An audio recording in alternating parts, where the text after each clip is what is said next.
वक्फ मतलब होता है दान, लेकिन जैसे ही उर्दू नाम आता है भारतीय जनता पार्टी और जनता दल यूनाइटेड के पेट में दर्द होने लगता है। वक्फ बोर्ड पे जो ये भ्रम फैलाया जा रहा है, जो परसेप्शन जो फैलाया जा रहा है, महिलाओं का योगदान इसमें है। जो महिलाएं विधवा हो जाती हैं, जो बेवा हो जाती हैं, उनके भी समाज में उनके भी कल्याण के लिए वक्फ बोर्ड काम करती आई है। लेकिन जहां तक रही सरकार के मंशा की बात, तो सरकार की मंशा ठीक नहीं है। वो इसलिए ठीक नहीं है कि देश के प्रधानमंत्री के जो मित्र हैं, वक्फ ट्राइब्यूनल महाराष्ट्र ने उनके ऊपर जो है सम्मन जारी किया था, एक पत्र लिखा था कि आपके जो दोस्त हैं वक्फ की ज़मीनों पे वो कब्जा किए हुए हैं और उनका शीश महल बन के तैयार है। शुरुआत वहीं से है।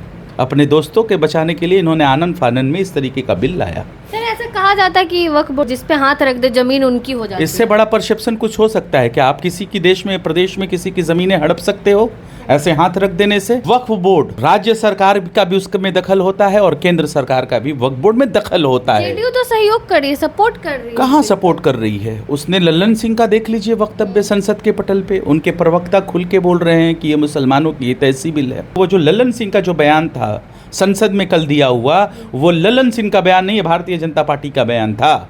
और भारतीय जनता पार्टी के पद चिन्हों पे चलना शुरू कर दी है जनता दल यूनाइटेड। तो इनके चेहरे, इनके दांत जो है दिखाने के कुछ है, खाने के कुछ हैं। और ये हमेशा से यही करते हैं कि हम मुसलमानों के प्रति कुछ ना कुछ अटैक करते रहते हैं और उसके आड़ में जो दलित और महादलित हैं उनका काम खत्म कर रहे हैं। विरोध करने का और क्या कारण है? विरोध करने का सिर्फ एक ही कारण है कि आप वक्फ बोर्ड की ज़मीनों को हड़पना चाहते हैं। वक्फ बोर्ड को लेकर सदन में एक बिल लाया गया, जिसके बाद जो विपक्ष है लगातार हंगामे कर रही है। क्या कुछ पूरा मामला है? हमारे साथ इसी मुद्दे पे बातचीत करने के लिए राजद के प्रवक्ता आरजू खान जी हैं। लगातार केंद्र सरकार कह रही है कि ये जो बिल लाया गया है, जो मुस्लिम महिलाएं और बच्चे, उनका कल्याण होगा, लेकिन विपक्ष का कहना है कि सरकार जो है संविधान विरोधी है। इन्हीं सब मुद्दों पर आरजू खान से बातचीत करेंगे। सर, लगातार आप लोग विरोध क्यों कर रहे हैं? देखिए, मंशा जो है हमारी सरकार के ऊपर है कि उनकी मंशा ठीक नहीं है और उनका जो प्यार है मुसलमानों के प्रति वो जग जाहिर है कि भारतीय जनता पार्टी ने आज तक क्या किया। 2014 से जब से वो सरकार में आए, घर वापसी, लफ्ज़ हाथ, नेम प्लेट, यही सारे विवाद उन्होंने खड़े किए और उनका सिर्फ एक टारगेट है कि मुसलमान को कैसे प्रताड़ित किया जाए। जबकि देश के प्रधानमंत्री 140 करोड़ हिंदुस्तानियों के प्रधानमंत्री हैं, लेकिन वो ये कहीं भूल जाते हैं कि इस देश का मुसलमान वर्ग, चाहे अल्पसंख्यक वर्ग भी इसी देश का वासी है। जितनी उनकी हिस्सेदारी है उतनी हिस्सेदारी मुसलमानों की भी है। दूसरी बात, वक्फ बोर्ड पे जो ये भ्रम फैलाया जा रहा है, जो परसेप्शन जो फैलाया जा रहा है, इसको मैं सिरे से खारिज करूँगा। महिलाओं का योगदान इसमें है। महिलाओं का जो विडो हो जाती हैं, जो महिलाएं विधवा हो जाती हैं, जो बेवा हो जाती हैं, उनके भी समाज में उनके भी कल्याण के लिए वक्फ बोर्ड काम करती आई है। लेकिन कोई सदस्य नहीं है ना महिलाएं इस बार जो सरकार के द्वारा बिल ऐसे बहुत से आपको ट्रस्ट मिलेंगे, ऐसे बहुत से आपको बोर्ड मिलेंगे जिसमें महिलाएं नहीं हैं। तो ये उस पर ये प्रश्न चिन्ह खड़ा करना कि अगर उस ट्रस्ट में महिलाएं नहीं हैं, उस बोर्ड में महिलाएं नहीं हैं, तो वो बोर्ड महिलाओं के उत्थान के लिए काम नहीं करता है, ये पूरी तरह से निराधार और गलत है। जहाँ तक रही बात बच्चों की शिक्षा दीक्षा की, वक्फ board free of cost social welfare का काम करती है। जिनके माँ बाप गुजर गए होते हैं, यतीम जो बच्चे होते हैं, जो लावारिस बच्चे होते हैं, उनका पालन पोषण करती है, उनको पढ़ाती है, एजुकेशन देती है। ये सारा काम जो है वक्फ बोर्ड के तहत होता आया है। लेकिन जहाँ तक रही सरकार के मंशा की बात, तो सरकार की मंशा ठीक नहीं है। वो इसलिए ठीक नहीं है कि वक्फ मतलब होता है दान, लेकिन जैसे ही उर्दू नाम आता है भारतीय जनता पार्टी और जनता दल यूनाइटेड के पेट में दर्द होने लगता है। दान की हुई ज़मीनें जो दान करता है उसका भी हक नहीं होता है, उसके भाई का भी हक नहीं होता है। और ये प्रथा प्रदेश में हमारे सालों से चलती आई है। कोई भी हिंदू, मुस्लिम, जैन, ईसाई, जितने भी धर्म के लोग हैं, वो सारे धर्म के लोग अपनी अपनी ज़मीनें अपने आस्था के नाम पे अपने धर्म में वो लोग बांट दे देते हैं और उसकी फिर बात नहीं करते हैं। तो वक्फ मतलब कि जमींदान की ज़मीनें और दान की ज़मीनें जो कि पब्लिक प्रॉपर्टी नहीं है, उसको भारतीय जनता पार्टी और Janata Dal United public property बना के उस पर कब्जा करना चाहती है। कहना चाह रही, कब्जा करना चाह रही है। जाहिर सी बात है, उसकी और मंशा क्या हो सकती है। इन्होंने कहा कि ये, जबकि उनको जानना चाहिए कि वक्फ बोर्ड राज्य सरकार का भी उसमें दखल होता है और केंद्र सरकार का भी वक्फ बोर्ड में दखल होता है। जेडीयू तो सहयोग कर रही है, सपोर्ट कर रही है। कहाँ सपोर्ट कर रही है? उसने लल्लन सिंह का देख लीजिए वक्तव्य संसद के पटल पे, उनके प्रवक्ता खुल के बोल रहे हैं कि ये मुसलमानों की तहसीब बिल है। तो ये तो यही करते आए हैं ना, इनका चाल चरित्र चेहरा इसी तरह है। भारतीय जनता पार्टी और जनता दल यूनाइटेड एक ही सिक्के के दो पहलू हैं। देखिए कैसे 3 तलाक bill pay Janata Dal United जो है वो विरोध कर रही थी, लेकिन जब एंड टाइम पे वोटिंग का वक्त आया, जब वोट देना हुआ तो वॉकआउट करके निकल गई और दूसरे तरीके से उसने भारतीय जनता पार्टी के हाथों को मजबूत किया, उसका सपोर्ट किया। एनआरसी सीएए ले लीजिए, जनता दल यूनाइटेड ने भारतीय जनता पार्टी का केंद्र में बैठी हुई सत्ता सहयोगी का उसने साथ दिया। अब ये फिर देख लीजिए वक्फ बोर्ड पे भी वो खुलकर आ गई है। तो इसलिए मैं कहता हूँ कि वो जो लल्लन सिंह का जो बयान था संसद में कल दिया हुआ, वो लल्लन सिंह का बयान नहीं है, भारतीय जनता पार्टी का बयान था। और भारतीय जनता पार्टी के पद चिन्हों पे चलना शुरू कर दी है जनता दल यूनाइटेड। सर ऐसा कहा जाता है कि वक्फ बोर्ड का जो जिस पे हाथ रख दे जमीन उनकी हो जाती है। इससे बड़ा परसेप्शन कुछ हो सकता है क्या? आप किसी की देश में प्रदेश में किसी की ज़मीनें हड़प सकते हो ऐसे हाथ रख देने से? इस देश में सबसे बड़ा कॉन्स्टिट्यूशनल, ये देश डेमोक्रेटिक कंट्री है और ये डेमोक्रेटिक कंट्री में सबसे बड़ा अगर कोई चीज़ होता है तो वो होता है संविधान, और संविधान के ऊपर कुछ भी नहीं है। और संविधान चलता है कोर्ट से चलता है संविधान, और संविधान से बड़ी चीज़ें कोई भी नहीं है, चाहे कोई भी संस्था कोई भी बोर्ड हो। ये मेरा मानना है, और देश जितने भी लोग संविधान में आस्था रखते हैं, जितने भी हिंदुस्तानी, उन सब का यही मानना है। देखिए जेपीसी में चला गया है, किसी तरह अपने फेस को डिफेंस करने के लिए इन लोगों ने जेपीसी में डाल दिया, क्योंकि उनको पता था कि हम गलत काम कर रहे हैं, इस पे होने जाने वाला कुछ नहीं है, एक बुरी तरह हंगामा खड़ा करने वाला है। इसलिए भारतीय जनता पार्टी और जनता दल यूनाइटेड ने मिलकर अपने चेहरे को बचाने के लिए जेपीसी में इसको डाल दिया। अब आगे क्या होगा सर? अब आगे क्या होगा जेपीसी की देखते हैं। 21 टीमों की संसदीय टीमें बनी हैं, और सबसे बड़ी तो ये चीज़ है कि भारतीय जनता पार्टी के जो दोस्त हैं, देश के प्रधानमंत्री के जो मित्र हैं, वक्फ ट्राइब्यूनल महाराष्ट्र ने उनके ऊपर जो है सम्मन जारी किया था, एक पत्र लिखा था कि आपके जो दोस्त हैं, उनके जो दोस्त हैं वक्फ की ज़मीनों पे वो कब्ज़ा किए हुए हैं और उनका शीश महल बन के तैयार है। शुरुआत वहीं से है। अपने दोस्तों के बचाने के लिए इन्होंने आनन फानन में इस तरीके का बिल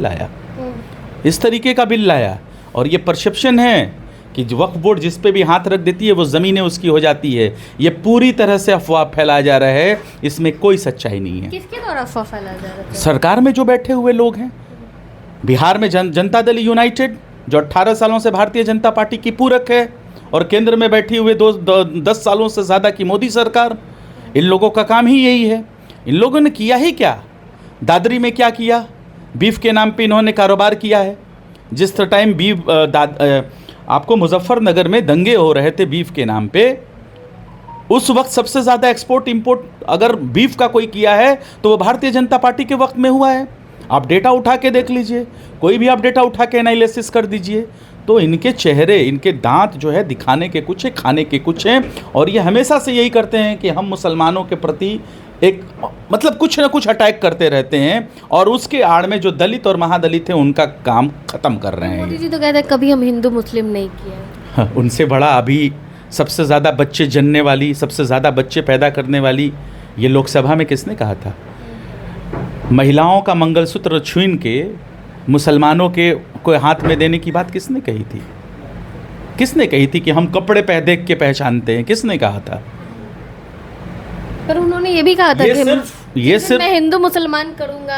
आपने वो बयान सुना था? इस देश के सबसे झूठे प्रधानमंत्री माननीय नरेंद्र मोदी जी हैं। क्योंकि अभी तक जितने भी प्रधानमंत्री जो कहते थे उसको देश की जनता मान लेती थी कि देश के प्रधानमंत्री ने कहा है वो चीज़ हो जाएगा, लेकिन इन्होंने सिर्फ झूठ बोला है। आप किसी भी चीज़ पे आप उठ के देख लीजिए, make in India, skill India, develop India, metro, bullet train, minimum support price, किसानों की आमदनी दुगना, ये सारी चीज़ों पे तो इन्होंने झूठ बोला है ना। तो इसलिए मैं कहता हूँ ना कि इनसे ज़्यादा झूठा कोई प्रधानमंत्री आज तक देश में नहीं हुआ है, और ये लगातार झूठ बोलते आते हैं देश और प्रदेश की जनता के साथ, और उनको हिंदू मुसलमान के झगड़े में फंसा के जो है ये सिर्फ अपनी कुर्सी को बचाना चाहते हैं कि एक बड़ा वर्ग उनसे खुश हो जाए कि ये हिंदू मुसलमान कर रहे हैं, लेकिन देश की जनता उनको समझ चुकी है और इसलिए 2024 में उनके खिलाफ उन्होंने देश की जनता ने जनादेश दिया है। इस चीज़ को हटा दें। देश में अभी भी बहुसंख्यक आबादी में बहुत सारे लोग हैं, 100% लोग हैं जो चाहते हैं कि देश में एकता और अखंडता बना रहे, और मोदी जी को ये पसंद नहीं है।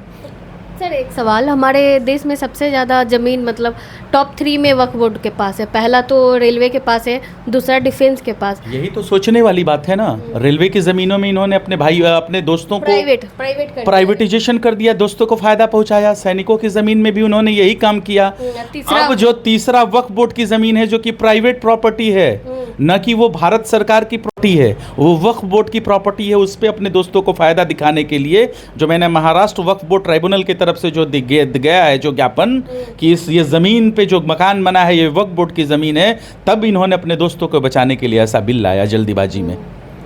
इसीलिए यही इसकी सच्चाई है। कहना चाह रहे ज़मीन जो है वो प्राइवेट करना चाहते हो। अपने दोस्तों को अभी तक उन्होंने फ़ायदा पहुंचाया है ना। देखिए ना अपने दोस्तों को कैसे फ़ायदा पहुंचाया। देश की बड़े बड़े बैंकों से उन्होंने उनको कर्ज दिलवाया और उनसे 20% 30% लेके देश से भगौड़ा साबित कर दिया, और वो वहाँ पे पब में बैठ के बियर पी के फ़ोटो खींचते हैं, फ़ोटो खींच के चलाते हैं, और यहाँ की एक्सट्रीम मीडिया जो गोदी मीडिया उसको दिखाती है। 2 से 3 सालों तक चला कि विजय माल्या, नीरव मोदी को देश में आ रहे हैं, अभी तक आए।